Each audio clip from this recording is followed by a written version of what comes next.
Lah kau. Ya,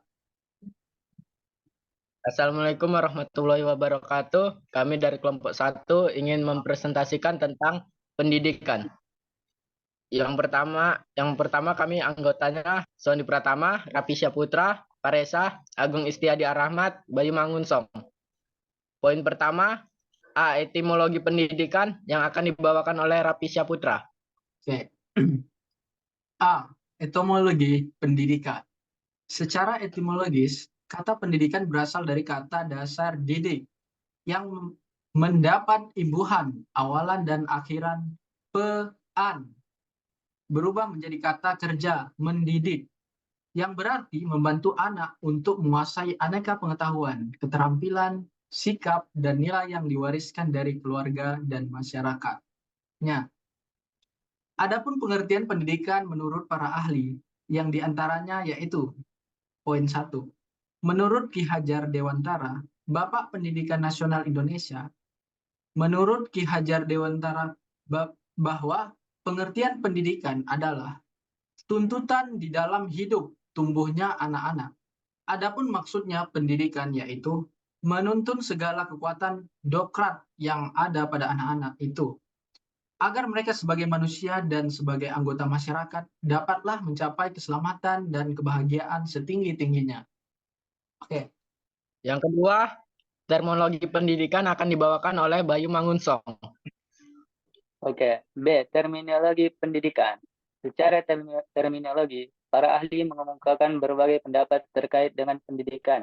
Antara lain, John Dewey mengartikan pendidikan adalah suatu proses pembentukan kecakapan fundamental, baik secara intelektual maupun emosional, ke arah alam dan sesama manusia. Jegelen menyebut pendidikan sebagai segala usaha orang dewasa dalam pergaulannya dengan anak-anak untuk memimpin perkembangan jasmani dan rohaninya ke arah kedewasaan. Poin yang ketiga, kegiatan manusiawi yang dibawakan oleh Faresa. Kegiatan manusiawi. Sebagai sebuah kegiatan manusiawi, pendidikan membuat manusia membuka diri terhadap dunia. Manusia berkembang melalui kegiatan budaya dalam memaknai sejarah di dunia ini.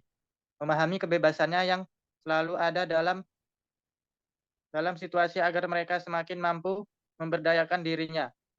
Dalam bahasa Diyarkara, kondisi ini disebut sebagai pengangkatan diri sendiri di atas kodrat alam dan dunia material di atas determinisnya.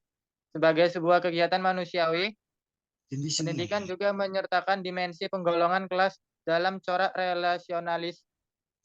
renaissalisnya.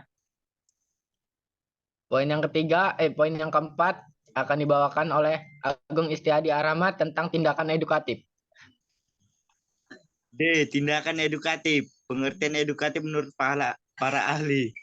Pengertian edukasi menurut para ahli tentu saja beragam.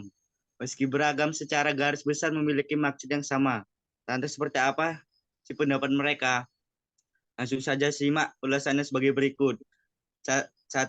KBBI. Pengertian edukasi adalah upaya mengubah sikap dan perilaku seorang ataupun kelompok dalam bentuk pendewasaan melalui proses latihan maupun proses pembelajaran. 2. Fitriani. Sementara edukatif menurut Fitriani pada tahun 2011 mengartikan edukasi sebagai pendidikan diperoleh melalui belajar. Dari yang tidak tahu menjadi tahu, dari yang tidak tahu mengatasi sampai tahu solusinya. Poin yang kelima akan dibawakan oleh saya sendiri. Pertama, tindakan didaktis. Tindakan didaktis, metode didaktis dari bahasa Yunani yang berarti mengajar. Adalah suatu metode pembelajaran yang mengikuti pendekatan ilmiah atau gaya pendidikan yang konsisten untuk berhubungan dengan pikiran peserta didik. Metode pembelajaran didaktik sering dibedakan dengan dialektik atau metode Socrates.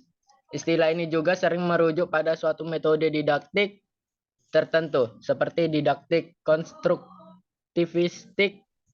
Didaktik adalah teori pembelajaran dan dalam arti luas teori dan praktik penerapan pembelajaran dan belajar.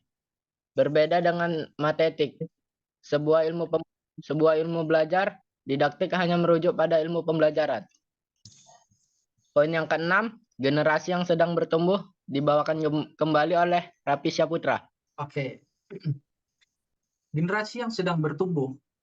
Pendidikan memiliki peran penting dalam membentuk generasi muda yang berkualitas. Melalui proses pendidikan yang baik, generasi muda dapat mengembangkan pengetahuan, keterampilan, dan nilai-nilai yang akan membantu mereka sukses dalam kehidupan pribadi dan profesional mereka.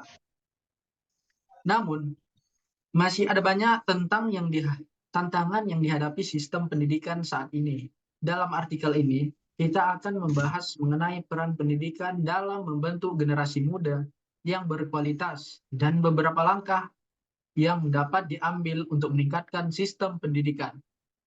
Oke. Poin yang ketujuh, persoalan seputar tujuan pendidikan akan dibawakan oleh Bayu Mangunsong. Persoalan seputar tujuan pendidikan. Tujuan pendidikan adalah seperangkat hasil pendidikan yang dicapai oleh peserta didik setelah diselenggarakan kegiatan pendidikan. Suwardi dalam Hidayat dan Abdullah 2019 halaman 25. Seluruh kegiatan pendidikan, yakni pembimbingan, pengajaran, atau latihan, diarahkan untuk mencapai tujuan pendidikan itu.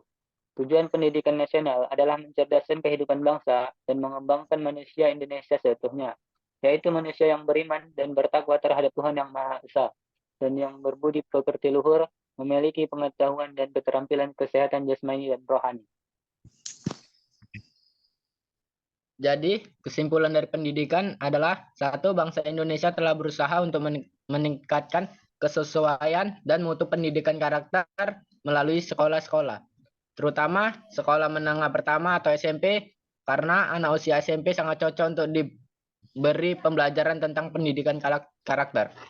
Kedua, guru adalah orang tua para siswa. Karenanya, Rasulullah melarang para orang tua atau guru mendoakan keburukan bagi anak didiknya. Mendoakan keburukan kepada anak merupakan hal yang berbahaya dalam mengakibatkan kehancuran anak dan masa depan. Sekian dan terima kasih. Kami dari kelompok 1 mengucapkan terima kasih. Assalamualaikum warahmatullahi wabarakatuh. Waalaikumsalam. Waalaikumsalam.